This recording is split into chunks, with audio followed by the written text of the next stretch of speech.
पूरी दुनिया के सामने व्यक्ति झूठ बोल सकता है, लेकिन हनुमान जी के सामने जाएगा तो कान पकड़ेगा। क्यों पकड़ेगा?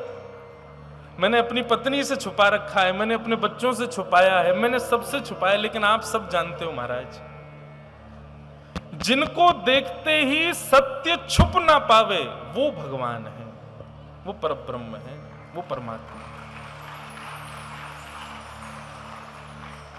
दूसरे के साथ, अब देखो अदालत में भी अगर किसी की पेशी होती है ना, तो हम तो गए नहीं कभी अदालत, भगवान ना करे कभी जाना भी पड़े, लेकिन ऐसा सुनते हैं कि वहां कसम खिलवाई जाती है कि मैं जो कहूंगा सत्य कहूंगा। मतलब व्यक्ति का स्वभाव झूठ बोलने का ही होता है, वो सत्य बोलता नहीं है।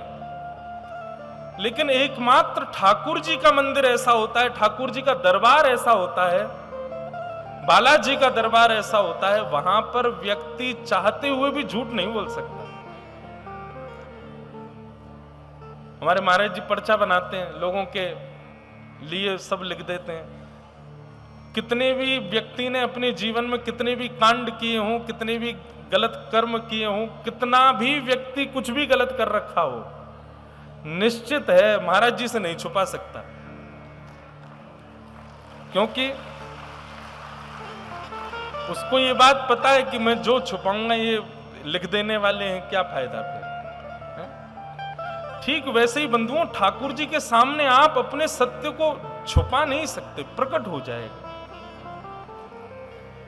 कितना भी छुपा हुआ व्यक्ति क्यों ना हो, मंदिर में जाता है, ठाकुर जी को देखते ही सब, सूरदास जी कहते हैं, कौन कुटिल खल कामी मौसम, कौन कुटिल खल कामी, जो तन दियो ताहि बिसरायो, ऐसो नमक हरामी। सूरदास जी कहते हैं, सूरदास जैसे परम भागवत कहते हैं, कौन कुटिल खल कामी मौसम।